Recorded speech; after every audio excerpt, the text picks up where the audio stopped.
Hey, welcome to Consult the Blind Guy. In today's episode, we're going to cover police brutality and racism. If you're new here, please don't forget to subscribe, hit the bell icon so you can stay updated on the latest videos and more. If you're a subscriber, welcome back. I hope you like this episode, and I look forward to the conversation below. Disappointed by reality, trying to come back, start something new, build up yourself, it's all to you. Stay strong no matter what they say, you keep getting better every day. Hold your head up, never gonna stop, fierce and proud, stand up and shout. Stand my ground. Hey, in today's episode, we're covering police brutality and racism in the US and around the world in general. So, I'm sure the first thing you're probably wondering is, why are you talking on this? Because you're, well, light-skinned. And that's because, well, if you're new here and don't know, I am actually Native American and federally recognized, just to make that clear.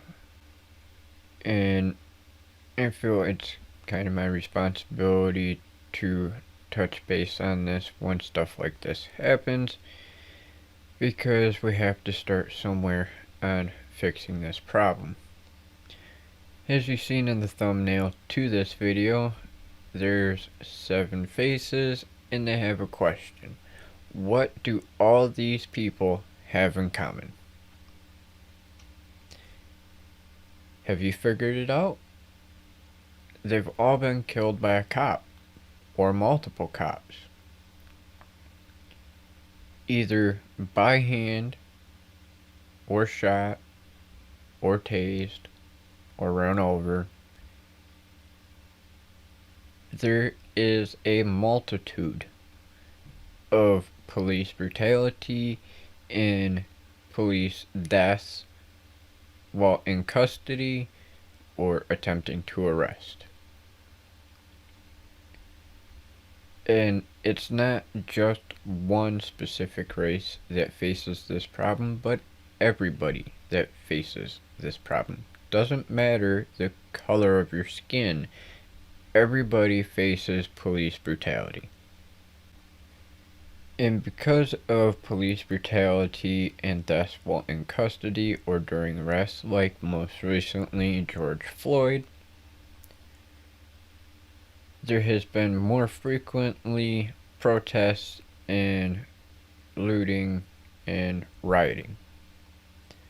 The looting and rioting has been more frequent lately than it has in the last 25-30 years.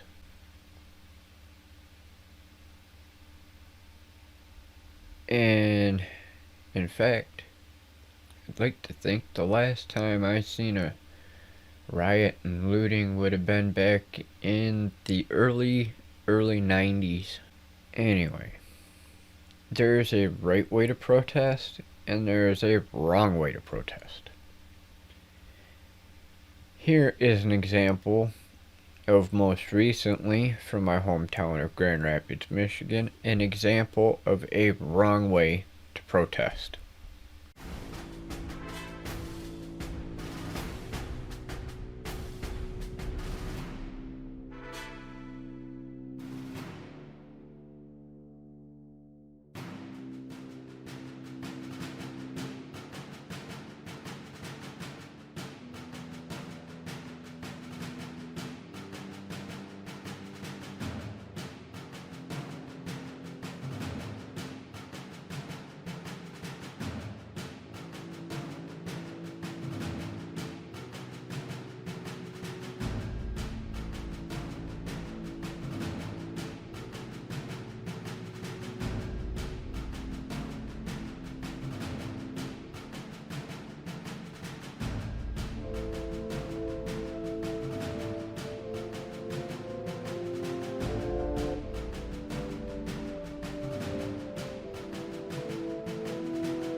Now, here is an example of a right way to protest.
Here's another example of a good way to protest.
How about this one? Here's another example.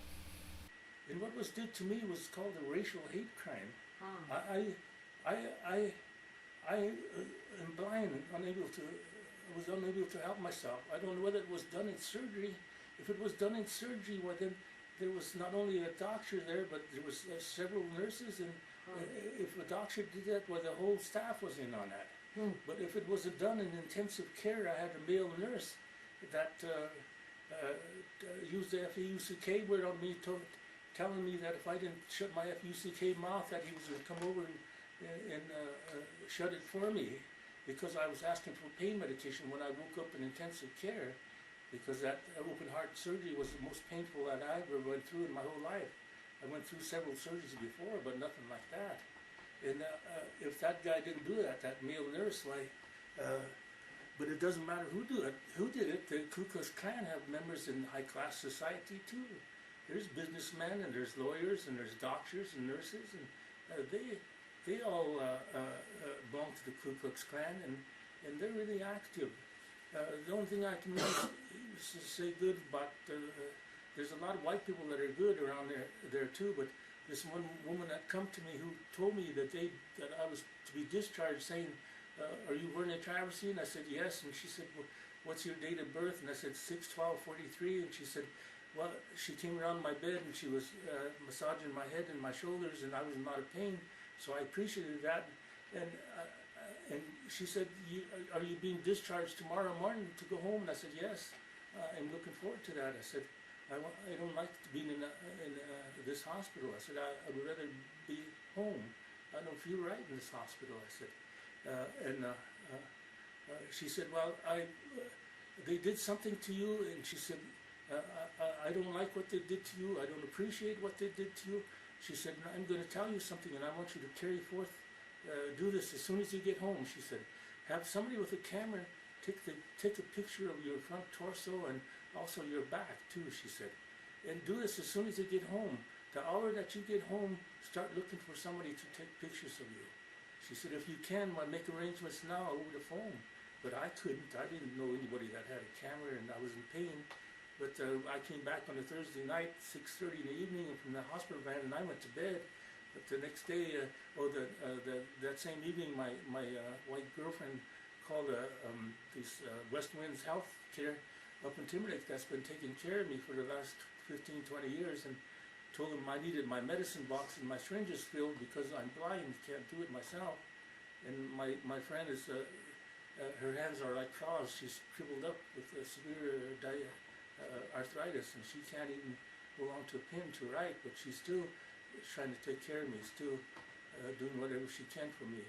But so that nurse, the home health nurse from West Winds, came the next day on a Friday, and the first thing I remembered, I was sitting in this chair right now where I'm at, because this is where I sit, and the nurse, Bobby Duchesneau, came from West Winds, and she's filled my syringes and my medicine box for me, and I told her, I said, this woman told me that I need to have somebody take a picture of my front torso and my back too. I said, as soon as I get home, I said, do you happen to have a camera? And she said, yes, I have one out in my car. It's a phone camera, but I'll go get it. She said, it takes good pictures. She said, so she came back in, and she said, anyway, I have to look at your chest to see if there's any blood or anything draining, she said. But she faced me towards this window over here where the light was coming in better, and she said, face that way so I can get the best picture that I can. She said, so I faced that way, and she took a look, and she took a closer look, and she came right up to my stomach, and I didn't know what she was doing, and I thought she was looking for, she saw some bleeding or something, and she said, oh my God, she said, I don't know what they did to you. She said, you've got just literally so many different marks on your front of your body that I can't tell where they all came from. She said, I see the regular surgery stitches and where they cut you. She said, I also see where there was 3 drainage hoses.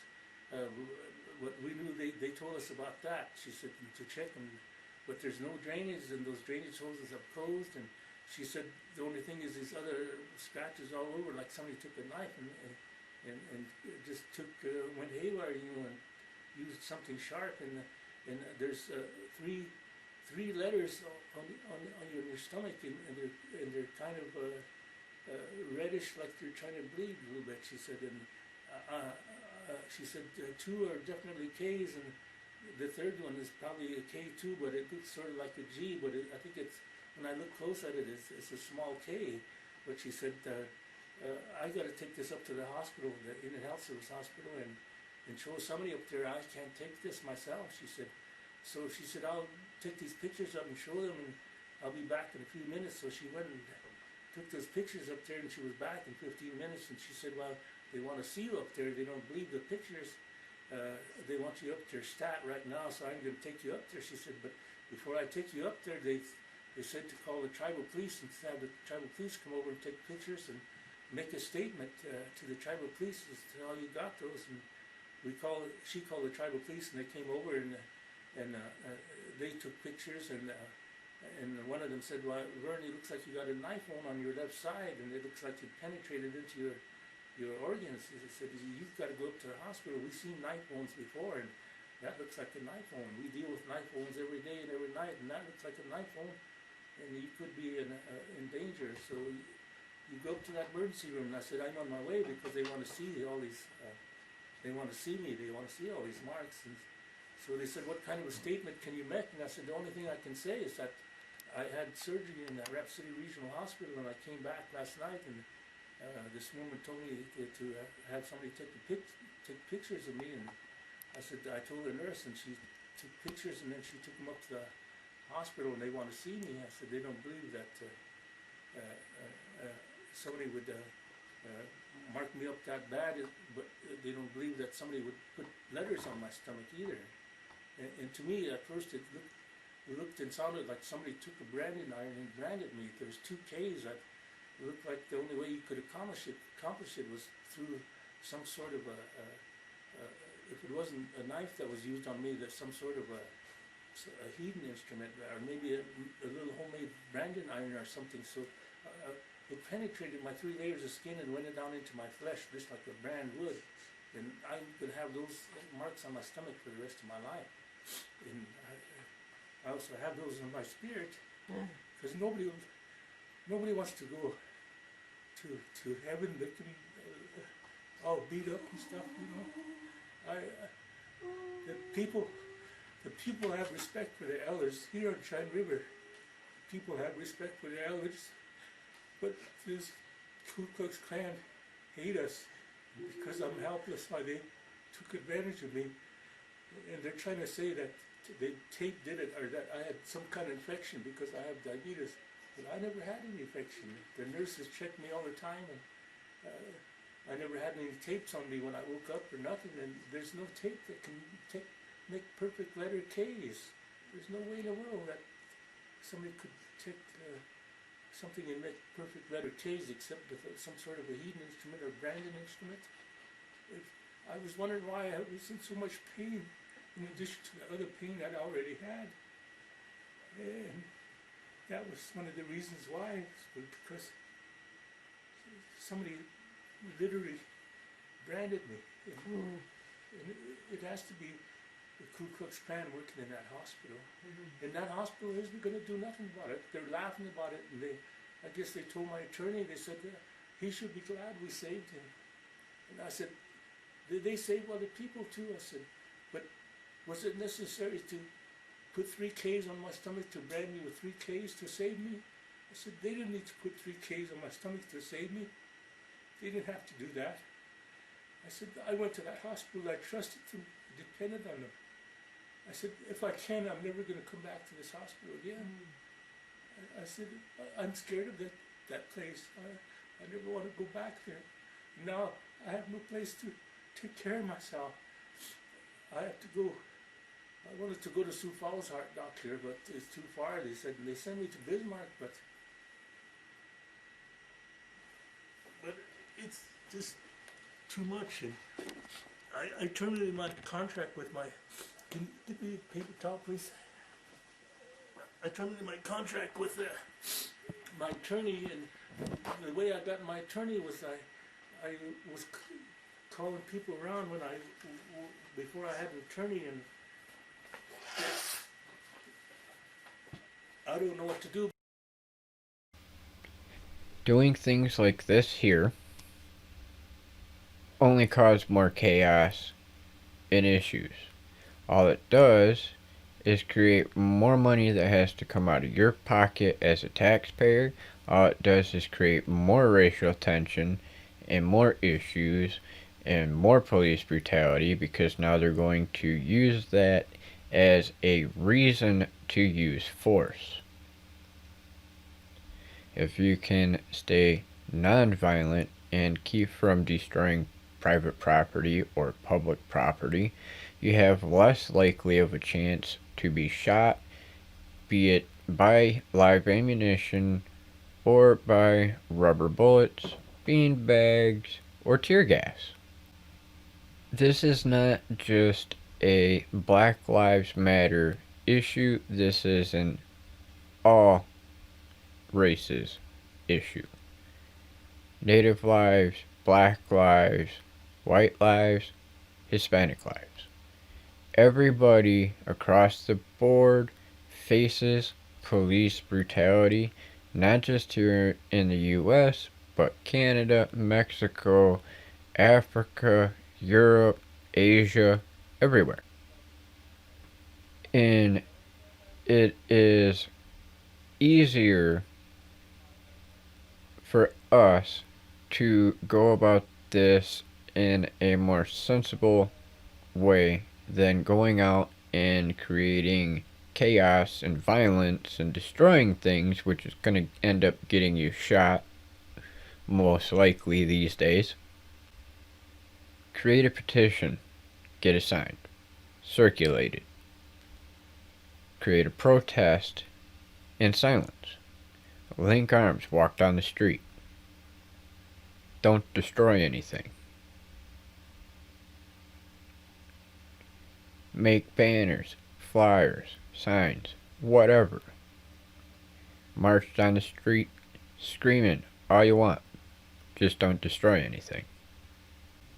If you can maintain a level of order, you are less likely to be harmed while protesting. Practice your First Amendment rights. It is your right. Free speech, freedom of the press, religion, assembly. You have to know these rights and practice these rights. But you have to be smart about how you do them so you're not going to become a target to the police. Here's a piece of history that I think you might want to listen to, because some of you may have never heard these words and some of you may have. Yes, I would like for all of us to believe in nonviolence, but I'm here to say tonight that if every Negro in the United States turns against nonviolence, I'm going to stand up as a lone voice and say this is the wrong way.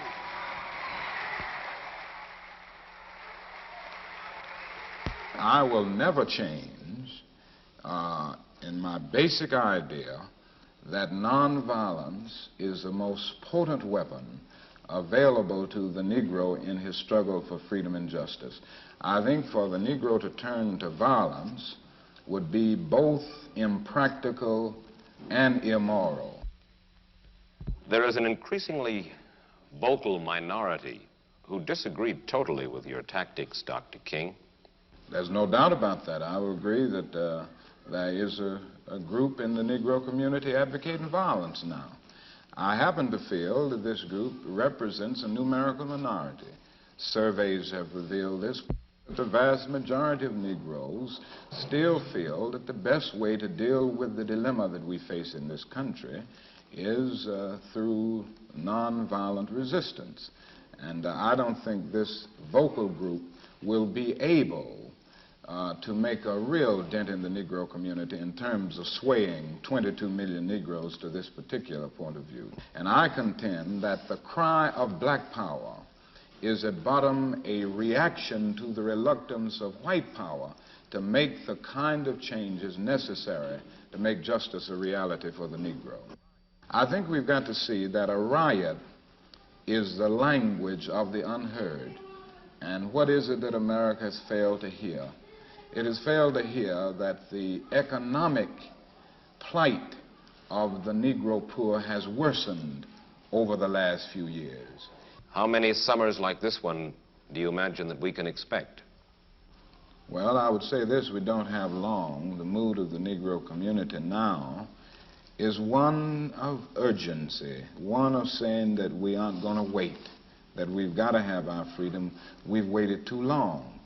So that I would say that every summer we are going to have this kind of vigorous protest. My hope is that it will be nonviolent. I would hope that we can avoid riots, because riots are self-defeating and socially destructive. I would hope that we can avoid riots, but that we will be as militant and as determined next summer and through the winter as we have been this summer. And I think the answer about how long it will take will depend on the federal government, on the city halls of our various cities, and on white America to a large extent. This is where we are at this point. Here's another piece of history that some of you may have heard and some of you may have not. Hamatakwepe, Mimalakota, Imajanta Hama King Zitioshpai, Kile Hesapa King, Lilawakan, Mitaki Ate Tashunka Witko Tioshpai, Mitaki Ina, Wambli Zuya Tioshpai.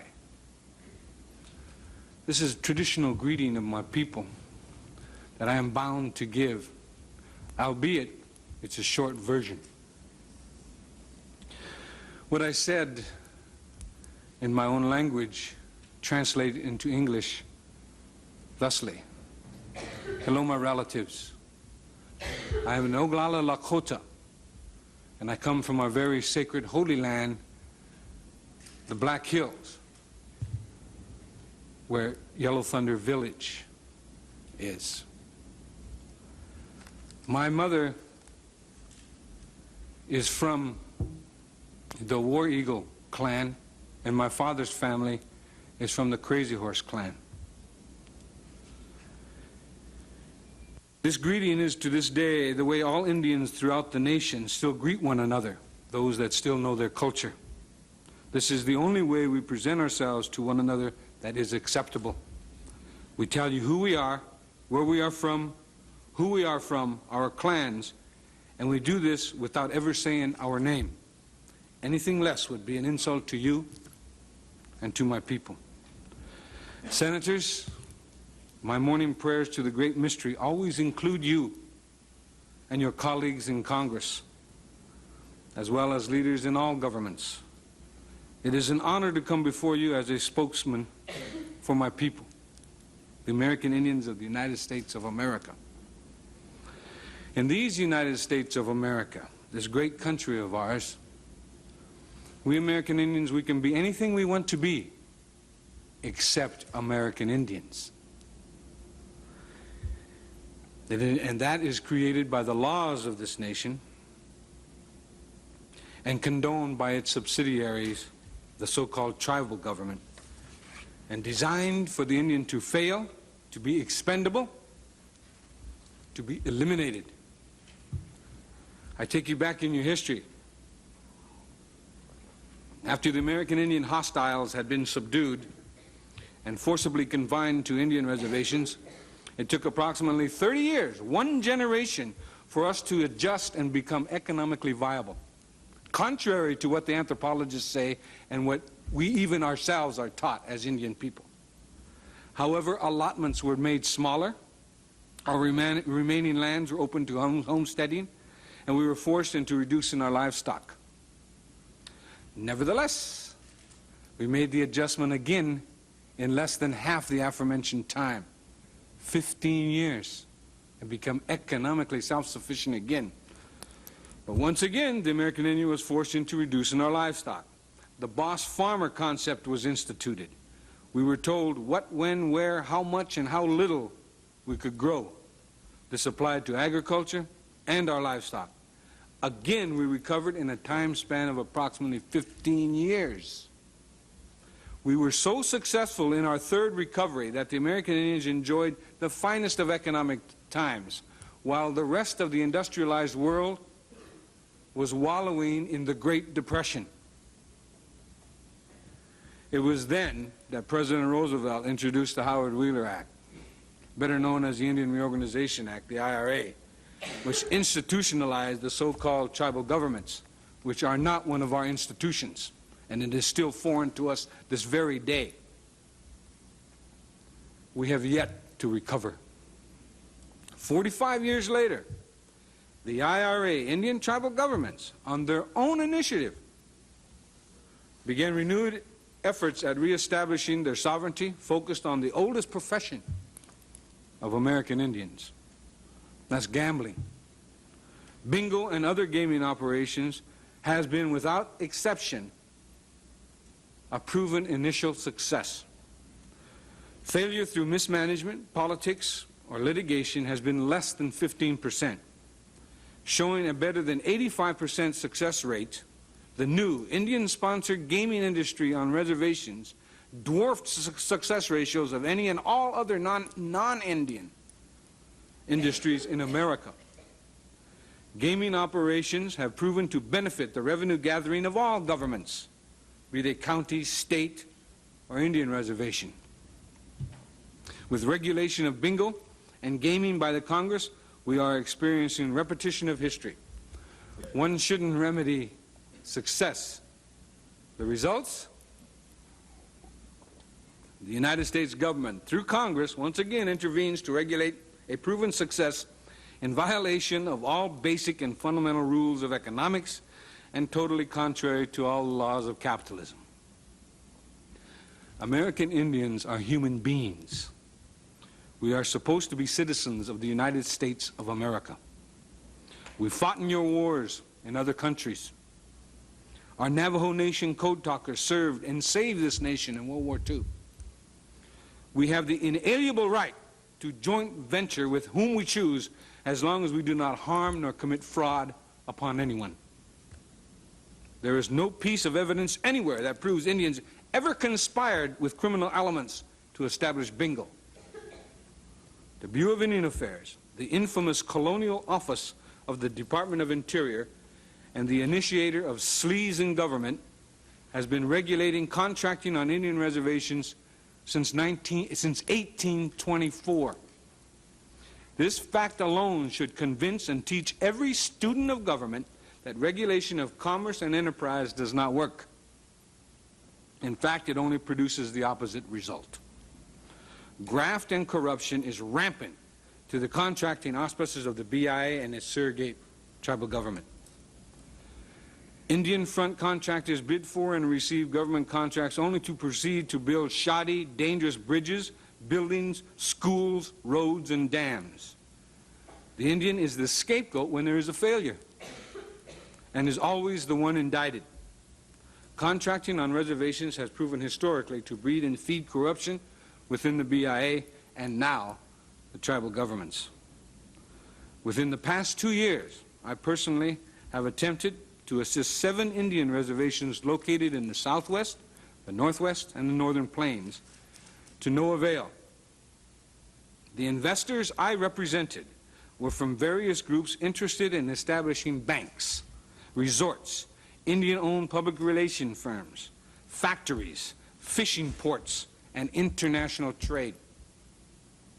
I now know that tribal governments do not want economic development unless graft is a major ingredient. The BIA is a major player in land leases being sold by petty bureaucrats for as meager an amount as $40. There is a scandal of monstrous proportions occurring in at least 2 Indian agencies, the BIA's branch of land operations and the branch of realty. I challenge this investigations committee to intricately go into the branches of realty and land operations. The BIA does not enforce its trust responsibility, quite to the contrary. In September of 1987, I moved from the poorest county in America, the Pine Ridge Indian Reservation, to the richest area in the country, the Navajo Indian Reservation. There is no difference. I paraphrase the former Secretary of the Department of the Interior, James Watt. If you want to see an example of failed socialism, go to an Indian reservation.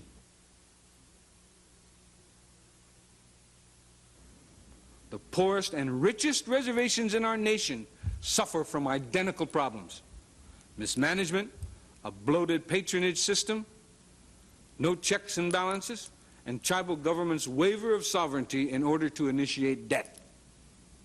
This is not anything new. This is an everyday occurrence in all tribal governments. Problem is leadership.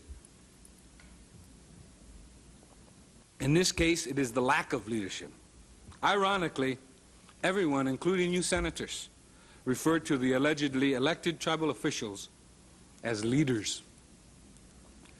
Leaders are supposed to work for a better quality of life for their constituents. It is an insult to my heritage, my ancestors, and my dignity as an Oglala Lakota to have the term used loosely. Many of the tribal officials are honest and sincere men and women who have good hearts. Nevertheless, a vast majority of the tribal officials parasite on the incestuous world of tribal politics. Not as our forefathers, who were the best providers, protectors, defenders, advocators, and friends. The game of who is the most important rules. It's embarrassing. At the turn of the century, American Indians numbered about 230,000, all traditional. With each succeeding generation, we lose our population base and our spirit as once proud peoples. The American Indian statistics of deprivation have remained constant since the end of World War II. All other groups of citizens, fortunes rise and fall with the gross national product, the GNP. The American Indian statistical line of deprivation remains constant, a straight line. With the blatant genocide of our traditional people, we have less than 50,000 in America today. We are averaging a loss of 1,000 a year since 1900. We are losing a value system as distinct people that sets us apart from the industrialized world. These facts surface in our tribal statistics, and no one attempts to do anything about it except for a few social workers and reservation police.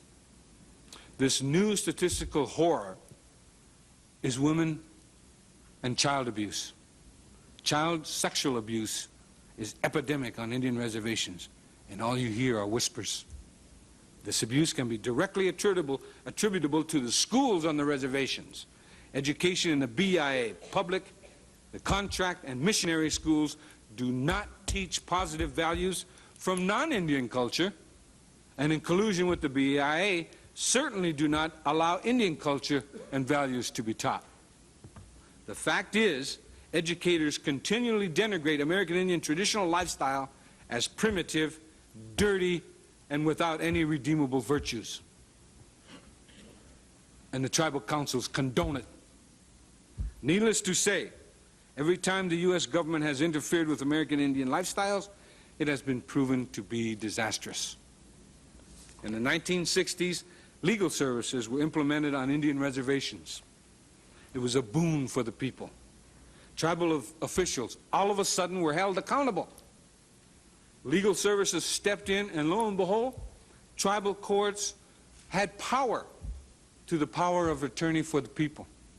The result? An edict from Washington, D.C. is handed down, and legal services can no longer represent people against the tribal government, and they can no longer represent class action lawsuits against any government. Presently, legal services are not much more than a mill for divorce lawyer trainees. Congress passed the American Indian Religious Freedom Act in 1978. To date, 6 cases concerning our freedom of religion has reached the Supreme Court.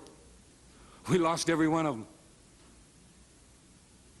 We do not win lawsuits. State governments lose. The only time we allegedly win a lawsuit, it is in reality the federal government winning out over the sovereign rights of a state. Once again, the American Indians are the pawn. Now, the major factors presenting American Indian people with existing rights to self-determination. American Indians suffer under a system of dual citizenship, that is, U.S. citizenship and tribal citizenship maintained by the BIA.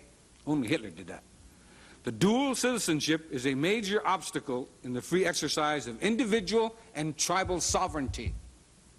The continuing loss and attrition of existing lands through various federal, state, and local laws and/or regulations is a hindrance. The abridgment of sovereign rights to remaining lands and the arbitrary monetary policies of settlement of these rights whenever they are recognized. Another major factor preventing Indian people from self-determination, subjugation of the American Indian individual to the laws of government-sponsored tribal governments, and the continuing arbitration of the BIA rules and regulations which have the force of law yet are not repealable. Solutions. The American Indian people's right to self-determination is recognized and will be implemented through the following policies. The American Indian individual shall have the right to choose his or her citizenship, and the American Indian nations have the right to choose their level of citizenship and autonomy up to absolute independence. The American Indian will have their just property rights restored, which include rights of easement, access, hunting, fishing, prayer, and water. The BIA will be abolished, with the American Indian tribal members deciding the extent and nature of their governments, if any. Negotiations will be undertaken to exchange otherwise unclaimed and unowned federal property for any and all government obligations to the American Indian nations, and to hold fully liable those responsible for any and all damages which have resulted from the resource development on or near reservation lands, including damages done by careless and inexcusable disposal of uranium mill tailings and other mineral and toxic wastes. I want to thank you, gentlemen, for inviting me here. It's been a high honor, especially since I'm the only one invited here today to testify that doesn't receive money from the federal government. Also, I want to I was introduced as a former founder and leader of the American Indian Movement to the tribal chairwomen that you have here, our former associates of the American Indian Movement back in the days when we were gross militants. And so I just wanted to let you in on that the American Indian Movement is a very proud, continuing part of American Indian society. I thank you. Mr. Means, thank you. You certainly have left us with many provoking thoughts about the problems facing American Indians today, and you were kind enough and wise enough to also make some suggestions. I think that is what this committee is looking for. We may agree, we may not agree with them, but it is important to have some thought-provoking ideas of where we should go from the standpoint of the relationship between the federal government and the... Here's one more piece of history that you might need to be caught up on. After my election, there was talk of a post-racial America. And such a vision, however well-intended, was never realistic. Race remains a potent and often divisive force in our society. Now, I've lived long enough to know that race relations are better than they were 10 or 20 or 30 years ago, no matter what some folks say.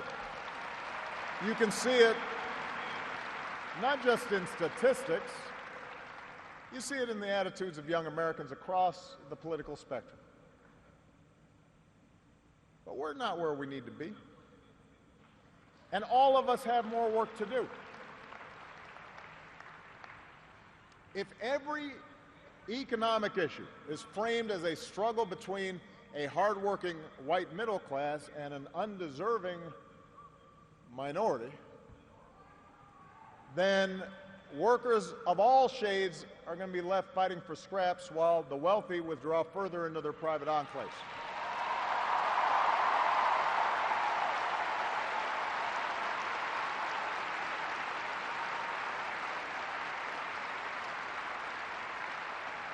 If we're unwilling to invest in the children of immigrants just because they don't look like us, we will diminish the prospects of our own children, because those brown kids will represent a larger and larger share of America's workforce.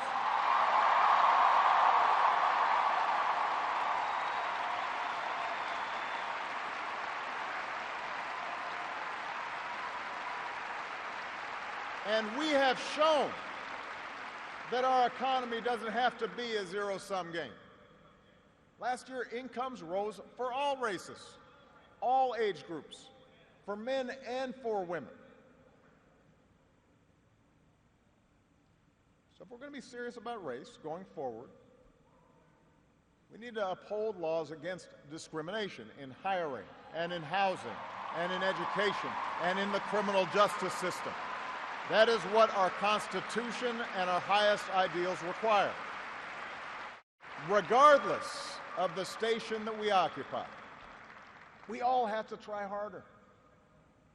We all have to start with the premise that each of our fellow citizens loves this country just as much as we do, that they value hard work and family just like we do, that their children are just as curious and hopeful and worthy of love as our own. I'll have a link to all these videos in the description below.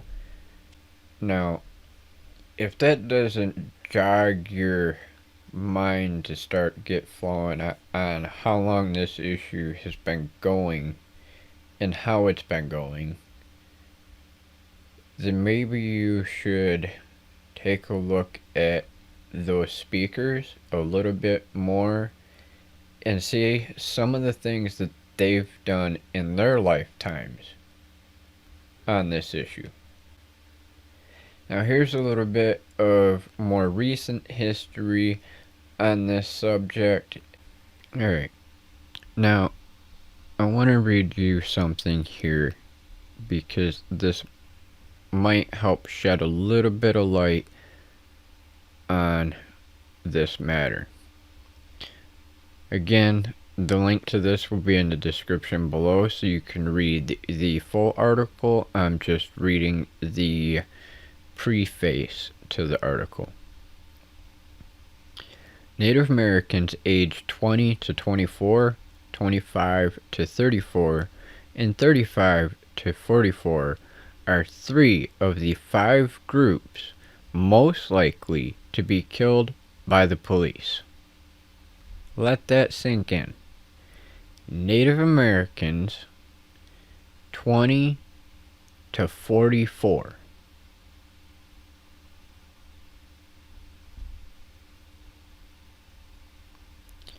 The other 2 groups of those 5 are black people aged 20 to 24 and 25 to 34.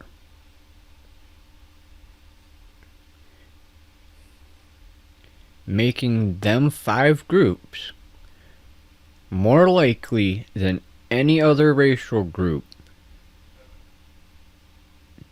to be killed by the police, despite the fact that they only make up 1.2% of the population of the United States. Police brutality, especially killings, are underreported. However, because officers frequently visually assess one's race, and Native Americans are often mistaken as black, white, or Hispanic. As I said, I'll link the description down below. And as I said, this is not a one race issue. This is a all races issue. And the more we work together, the more likely we are to handle this situation rather than it progressing. Here's a list just to remind you a little bit. These are not all recent. These are spread out over time just to honor those that have passed.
Thanks for watching Consult the Blind Guy. I hope you found this episode a little bit informative and something that we can discuss. Please drop your comments down below and let me know your thoughts. I look forward to reading and talking to you.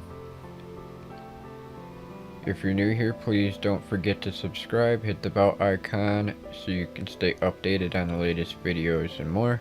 If you're a subscriber, thanks again for coming back. Look forward to reading your comments, and we'll see you next time.